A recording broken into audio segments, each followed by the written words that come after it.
जिस तरीके की अनुचित हरकत प्रेमचंद अग्रवाल जी ने की, हमारे सभी साथियों में से किसी की तरफ से भी एक भी आवाज किसी दूसरे समुदाय या दूसरे वर्ग के लिए उसके खिलाफ नहीं आई। ये अपने आप में एक अच्छी बात है। ये बताता है कि पहाड़ के लोग कितने सहिष्णु होते हैं। पहाड़ की चोटियों पे जितनी ठंडक रहती है, जितनी बर्फ रहती है, उनके सीने में उतना ही लावा धधकता रहता है। और साथियों, आप सभी यहाँ पर जितने भी राजनीतिक संगठन, सामाजिक संगठन, सांस्कृतिक दल और इवन अब पत्रकार साथियों का भी एक स्वतः स्फूर्त यहाँ पर इकट्ठा होना ये जताता है कि जब जब उत्तराखंड का सवाल आएगा तब तब हम बिना किसी क्षेत्र, जाति संगठन, सामाजिक संगठन, बिना किसी बैनर के एक साथ हैं और एकजुट हैं। जय उत्तराखंड। पहाड़ के स्वाभिमान पर प्रहार किए जा रहे हैं। विधानसभा के अंदर एक बदतमीज कैबिनेट मंत्री पहाड़ के लोगों को गाली देता है, पहाड़ के लोगों के बारे में अपशब्द कहता है और ये सरकार उसे संरक्षण दे रही है। ये सरकार उसको बर्खास्त करने के बजाय उसको संरक्षण देने का काम कर रही है।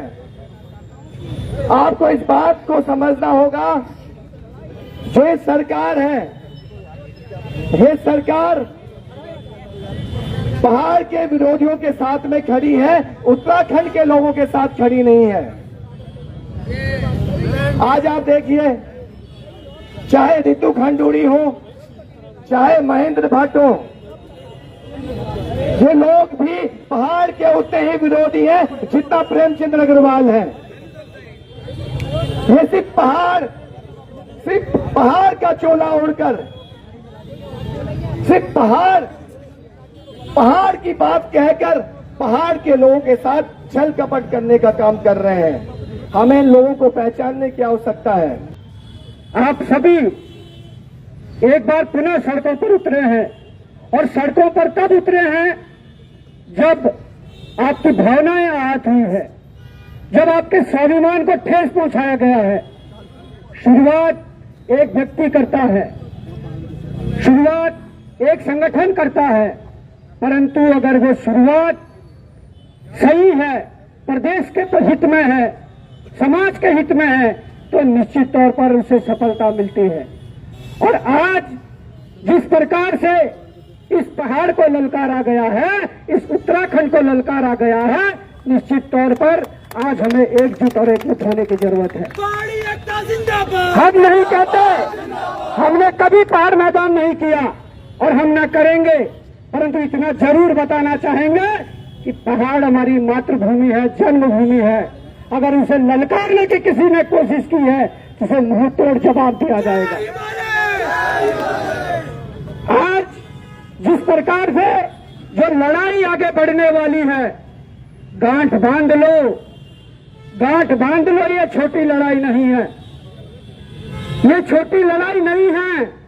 इस लड़ाई के लिए जैसे जैसे आगे बढ़ेगी, तमाम प्रकार के परपंच, षड्यंत्र सरकार के द्वारा किए जाएंगे, इनके द्वारा किए जाएंगे, परंतु आप लोगों को अपनी एकजुटता बनाए रखनी है।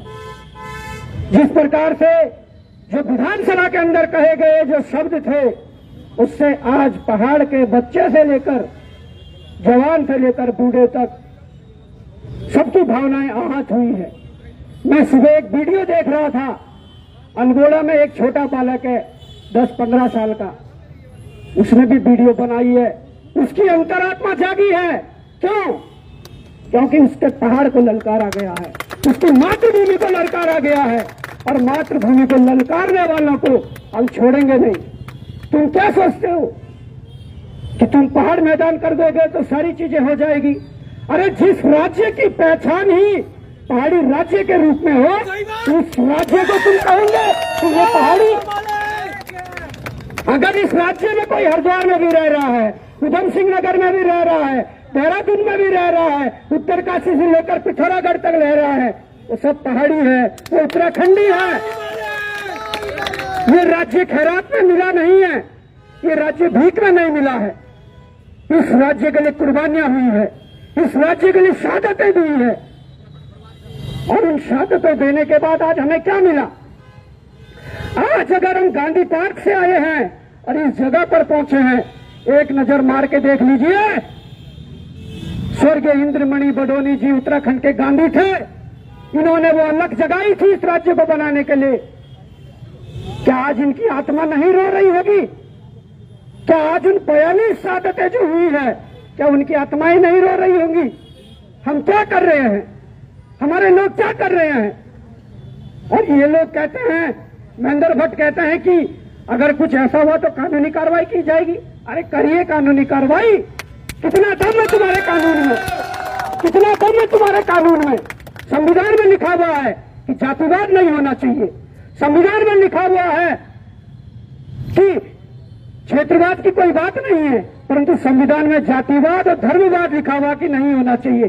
तुम कहते हो कि क्षेत्रवाद के लिए अलग कानून लाए हो। अरे किसने क्षेत्रवाद किया? हमें इस प्रदेश से प्रेम है, हमने तमाम लड़ाइयां लड़ी है, हमने रोजगार की भी लड़ाई लड़ी है। अगर मुंशियारी के व्यक्ति को फायदा पहुंचा होगा, हरिद्वार के व्यक्ति को भी फायदा पहुंचा है। अगर चमोली के व्यक्ति को फायदा पहुंचा है, उधम सिंह नगर के व्यक्ति को भी फायदा पहुंचा है। हम लोगों ने भ्रष्टाचार के खिलाफ लड़ाई लड़ी। अगर उस भ्रष्टाचार में रोकथाम हुई, अगर आज परीक्षाएं पारदर्शी रूप से संपन्न हो रही है, तो फायदा केवल चकराता उत्तरकाशी के लोगों को नहीं हुआ, वो फायदा समूचे उत्तराखंड को हुआ है। और आज धामी जी खुद मंच पर आकर कहते हैं कि अगर कोई ऐसी बात करेंगे तो उन पर कानूनी कार्रवाई करेंगे। मैं कहता हूं कानूनी कार्रवाई करिए।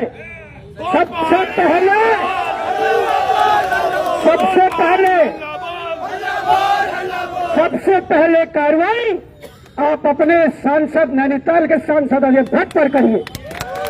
उन्होंने कहा वोट बैंक के चक्कर में कि तुम बंगालियों को जनजाति का दर्जा दे दो। अरे ये समूचा उत्तराखंड तो लड़ रहा है कि भाई यहां आप जनजाति कर दीजिए। उन्हें जनजाति नहीं, बंगाल से आए हुए लोगों को जनजाति देंगे। हम अगर विरोध करेंगे तो खुलकर विरोध करेंगे और साफ सुथरा विरोध करेंगे। जिन लोगों ने इस पहाड़ को काटकर सीढ़ीदार खेत बनाए हैं, जिन लोगों ने यहाँ के बर्फ से लेकर बरसात में सारी आपदाएं झेली है, उन लोगों को जनजाति मिलती है तो हमें खुशी है। तुम बंगाल से शरणार्थियों को यहाँ ला रहे हो, बांग्लादेश से यहाँ ला रहे हो, उनको तुम जनजाति दिलाओगे। अगर तुम्हारे ये शब्द हैं तो निश्चित तौर पर तुम्हारे खिलाफ हम मजबूती से खड़े हैं। दूसरा मुकदमा, तुम्हारे 4 बार के पूर्व विधायक उधम सिंह नगर के जो हैं, उन्होंने कहा कि तराई क्षेत्र पर जो ये पहाड़ी लोग हैं ये भोज बने हुए हैं। क्या हम भोज बने हुए हैं? जिस राज्य की पहचान पहाड़ी राज्य के रूप में हो, आज वहां के पहाड़ी लोग भोज बन गए हैं। आज कई लोगों को ये कड़वा लग रहा होगा, आज ये शब्द कड़वे लग रहे होंगे, परंतु हम उन्हें भी नहीं बोलेंगे, उन्हें गाली नहीं देंगे, उनके आत्मसम्मान को ठेस नहीं पहुंचाएंगे। पर हमारे आत्मसम्मान पर अगर ठेस पहुंची है तो निश्चित तौर पर हम उसको बोलेंगे और बार बार बोलेंगे। हम बार बार बोलेंगे।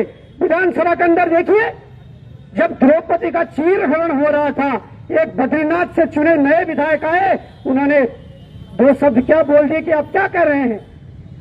तो वैसे तो अगर पहाड़ी के लिए, इस पहाड़ के लिए, इस उत्तराखंड के लिए अपशब्द अगर प्रेमचंद अग्रवाल ने बोले थे, तो पूरे विधानसभा के अंदर कम से कम जो पहाड़ से चुने गए विधायक थे, वो सत्ता पक्ष के होते, विपक्ष के होते, उन्हें सदन में हंगामा कर देना चाहिए था, सदन को स्थगित करके बाहर निकल जाना चाहिए था। परंतु ये छोड़िए, आप सत्ता पक्ष को छोड़िए, यहाँ तो विपक्ष तक के विधायक खड़े उठने के लिए तैयार नहीं थे, विरोध करने के लिए तैयार नहीं थे। आप क्या समझोगे इससे? ये तो मिली जुली सरकार चला रहे हैं। ये नाम के कांग्रेस और भाजपा है। काम इनके रात को 11-11 बजे सीएम आवास जाते हैं, वहीं से इनके क्रेशर चलते हैं, वहीं से इनका सब कुछ चलता है। रात के अंधेरे में जाते हैं, फिर अपनी फाइलें आगे सरकाते हैं। ये हमारा भला करेंगे? आप बताइए। ये हमारा भला नहीं कर सकते। बार बार कह रहा हूं कि ये सामाजिक लड़ाइयां लड़नी अच्छी बात है और लड़नी भी चाहिए, पर ऐसे दोगलों के साथ, ऐसे गद्दारों के साथ राजनीतिक लड़ाई लड़नी पड़ेगी। और वो राजनीतिक लड़ाई तब लड़ी जाएगी जब एकजुट और एकमुठ हुआ जाएगा। जब ये प्रदेश उस पिछले दिनों को याद करेगा, उस आंदोलन को याद करेगा जब यहाँ की माताओं के साथ किस प्रकार की अभद्रता हुई थी, जब 42 शहादतें हुई थी, हजारों लोग जेल की यात्रा में गए थे, कई लोगों ने लाठियां डंडे खाए थे।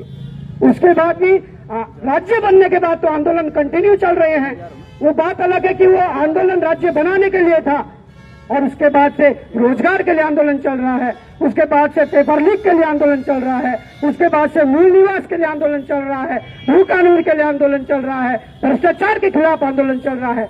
आंदोलन तो थमने का नाम नहीं ले रहा है। क्या इन सामाजिक लड़ाइयों से काम हो जाएगा? जब तक इनके खिलाफ राजनीतिक शक्ति को खड़ा नहीं करोगे, ये लोग ऐसे ही आपस में हमें बांटते रहेंगे, लूटते रहेंगे।